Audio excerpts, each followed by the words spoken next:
Olá, veja os destaques de hoje no Ubra Notícias. Aumenta o número de embriaguez ao volante nas rodovias federais durante o feriado de Corpus Christi. As ações nas rodovias foram reforçadas principalmente nos horários e locais de maior movimento. Vacinação é intensificada nas escolas municipais de Porto Alegre para conter casos de síndromes respiratórias nos hospitais e prontos atendimentos da capital. E um dos públicos que a gente menos tem conseguido atingir em relação à vacina são as crianças. E vamos falar sobre as regras que classificam alimentos à base de cereais como integral que já estão em vigor. Mas o consumidor precisa ficar atento se os rótulos possuem essa informação. E você vai ver ainda. Teatro Pascoal Carlos Magno recebe amanhã Orquestra de Sopros de Novo Hamburgo.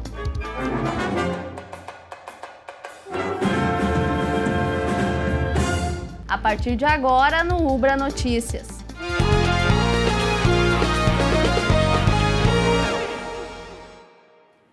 Entre os dias 8 e 11 de junho, a Polícia Rodoviária Federal realizou a Operação Corpus Christi 2023.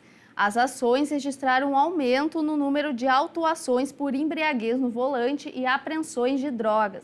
A Polícia Rodoviária Federal realizou várias ações durante os dias 8 e 11 de junho, com o objetivo de combater o crime e fiscalizar o trânsito nas rodovias gaúchas. A Operação Corpus Christi 2023 fiscalizou cerca de 5.500 pessoas e mais de 4.400 veículos. 129 autuações foram feitas de motoristas embriagados que se recusaram a fazer o teste do bafômetro. As ações nas rodovias foram reforçadas principalmente nos horários e locais de maior movimento.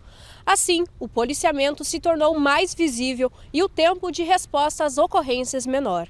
O setor de inteligência da Polícia Rodoviária Federal auxiliou nas abordagens de veículos suspeitos de serem usados para o crime. Durante a operação, foram apreendidos 110 quilos de cocaína. O número de autuações da operação deste ano, em comparação com a de 2022, também aumentou. 318 multas por falta do uso de cinto de segurança nos veículos foram aplicadas. Nas rodovias gaúchas foram registrados 69 acidentes. 46 pessoas ficaram feridas, 4 morreram e 36 foram presas.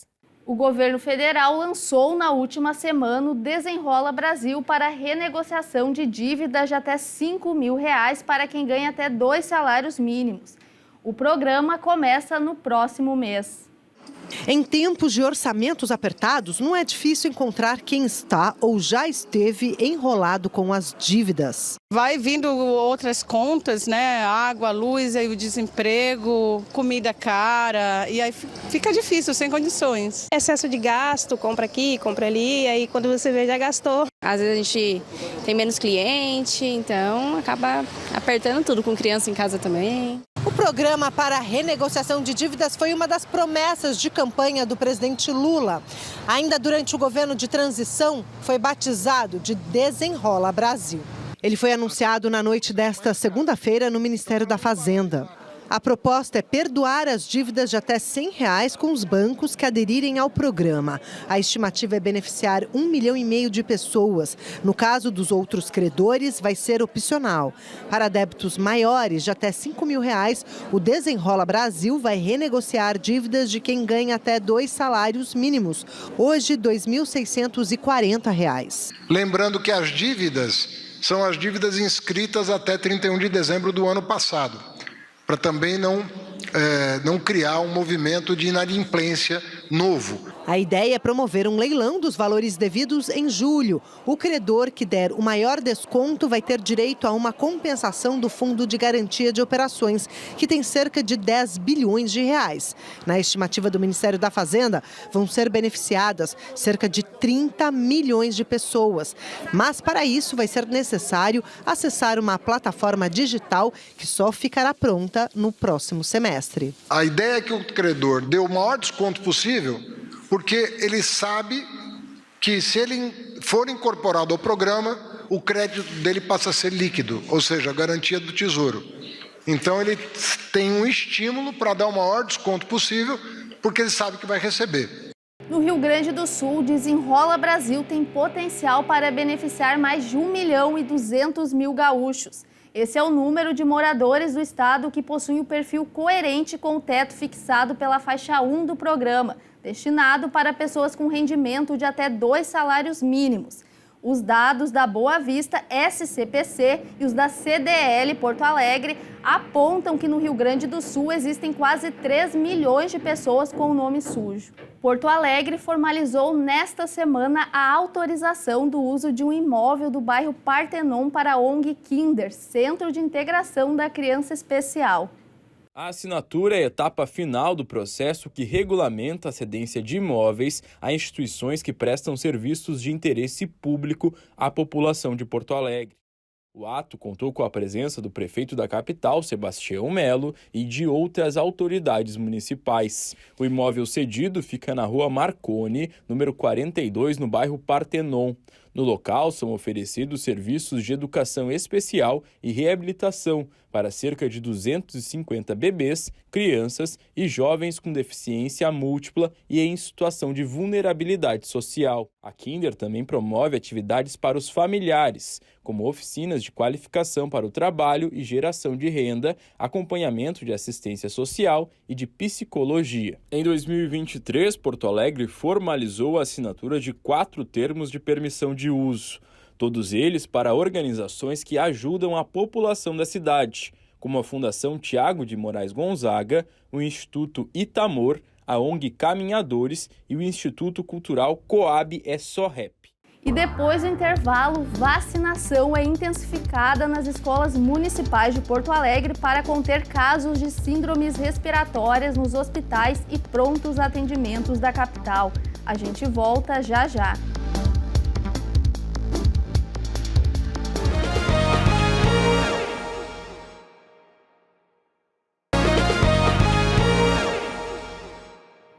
A vacinação itinerante continua nesta semana nas escolas municipais de Porto Alegre. A iniciativa é para aumentar o número de crianças e adolescentes imunizados contra a gripe e Covid-19. As equipes da Secretaria Municipal da Saúde estão com o rolê da vacinação disponível durante toda esta semana. São 3 escolas municipais da capital que recebem a ação por dia.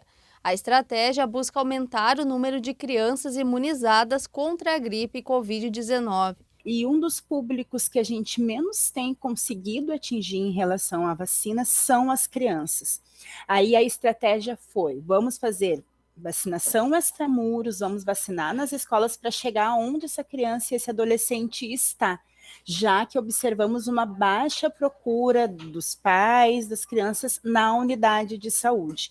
Então, vacinação nas escolas são estratégias que a gente já adotou em períodos anteriores e entende como positiva para a gente elevar essas coberturas. Hoje, a vacinação itinerante aconteceu nas escolas Paulo Freire, Timbaúva e Mário Quintana. Já amanhã, o cronograma segue nas instituições Dom Luiz, Tristão Sucupira Viana e Porto Novo. Na quinta, é a vez da vereador Carlos Pessoa, Larry Alves e Heitor Villa-Lobos. E encerra a semana com as doses sendo aplicadas nas escolas Dolores Álcaras, Rincão e Luiz Francisco Lucena. As crianças menores de 12 anos precisam estar acompanhadas de um responsável na hora da imunização.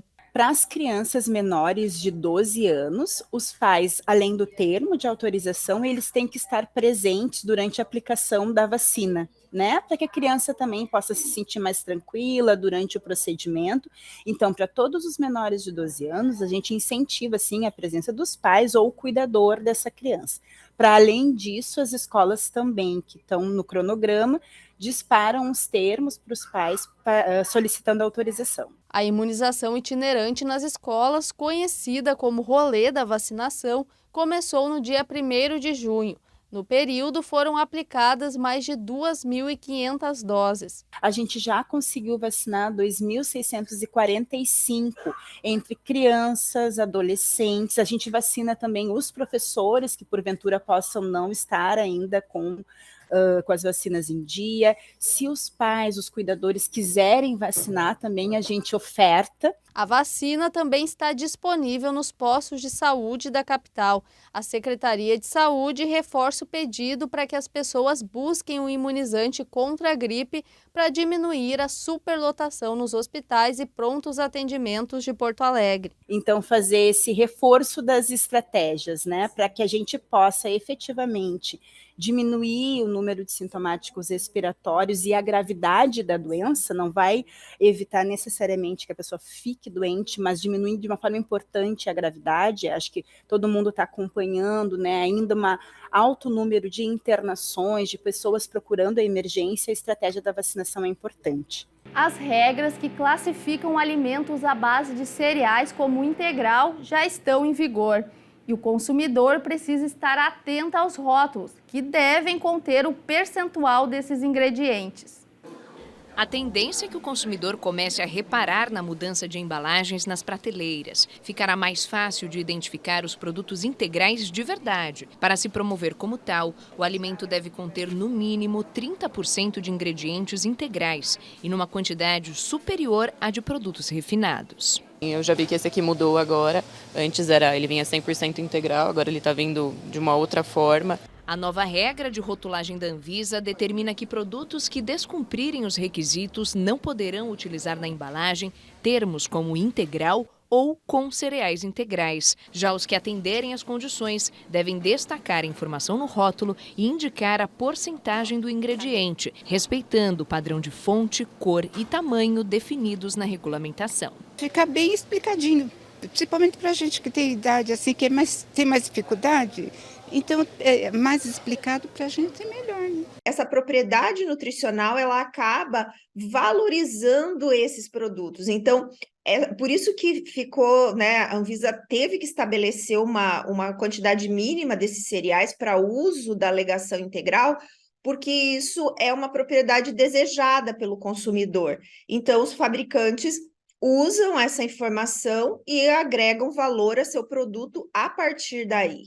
Os cereais integrais não passam pelo processo de refinamento e mantêm a maior parte das fibras, vitaminas e minerais. Eles melhoram o processo de digestão e oferecem menor absorção de açúcar. Os itens produzidos com base em cereais, grãos e farelos também dão sensação de saciedade por mais tempo. A produção de pães, bolos e cereais se adequou às novas regras desde 22 de abril deste ano. As embalagens antigas, fabricadas antes desta data, ainda podem ser comercializadas até a validade. No caso das massas integrais, as marcas terão mais tempo para se adaptar. O prazo para a mudança de rótulos termina apenas em abril de 2024.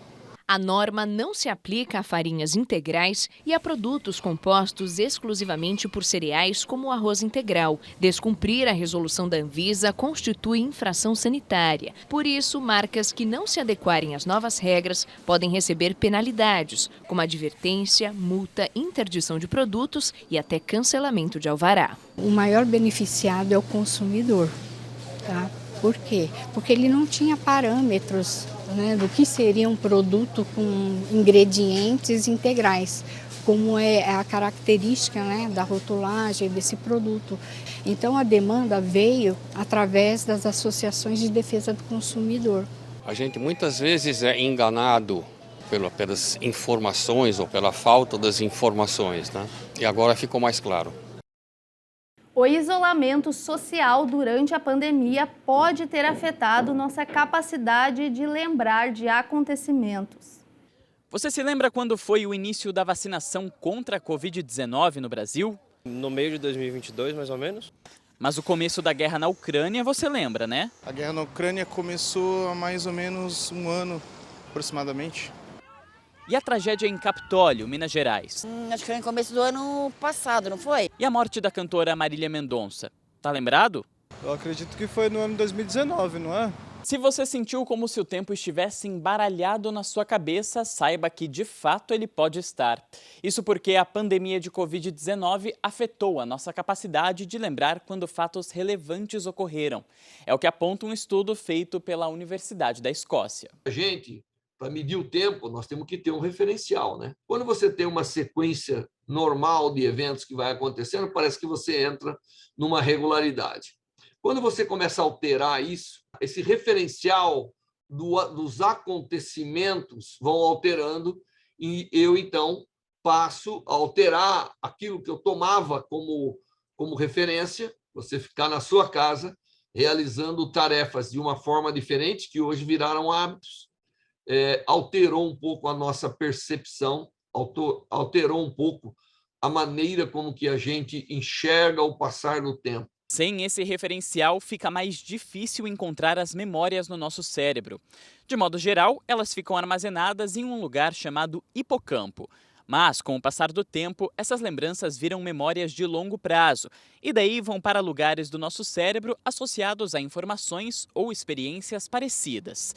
O que acontece é que, no período da pandemia, todas essas memórias ganharam um fator em comum: a crise sanitária. Imagina um tempo onde existiam milhares de coisas difíceis, na realidade tinha um evento bom, então é muito mais fácil as pessoas se apegarem somente ao evento ruim e literalmente retirar ali da frente os eventos bons também. Por isso, o ideal é, na medida do possível, separar os momentos bons dos ruins na nossa cabeça.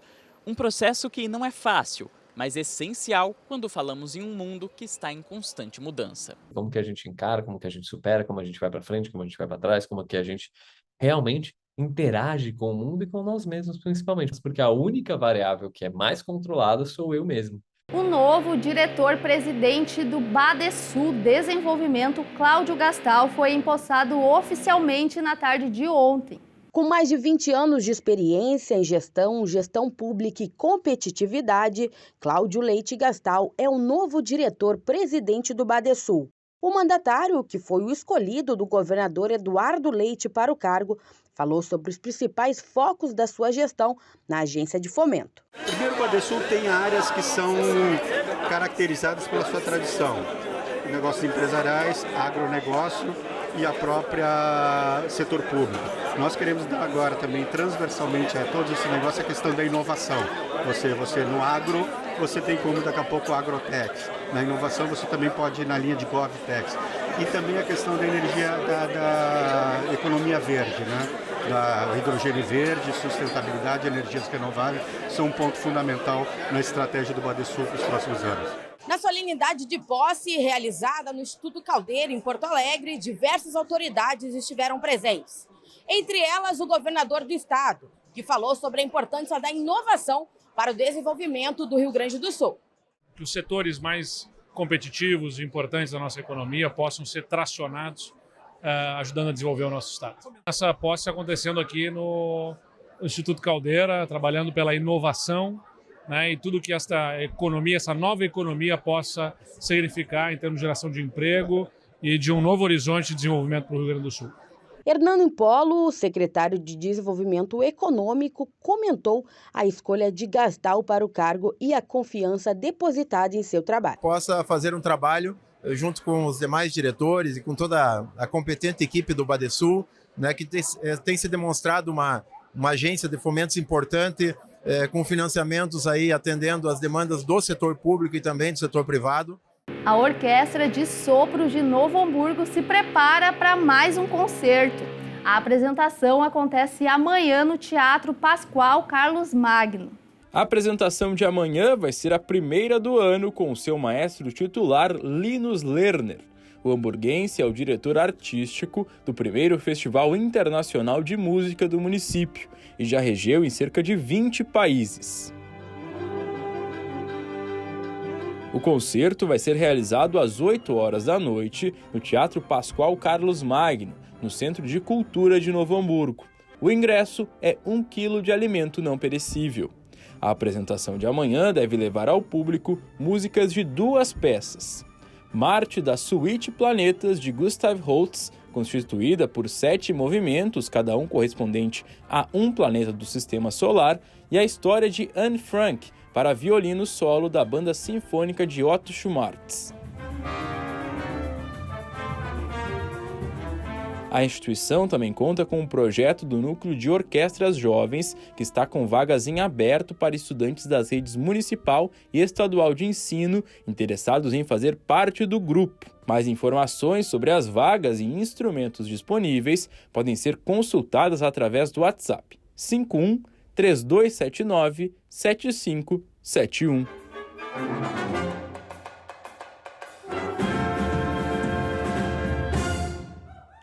Logo mais, às 9 da noite, tem o Jornal da Cultura com as informações do Brasil e do mundo. O Ubra Notícias termina aqui. A gente se vê na próxima edição. Até lá!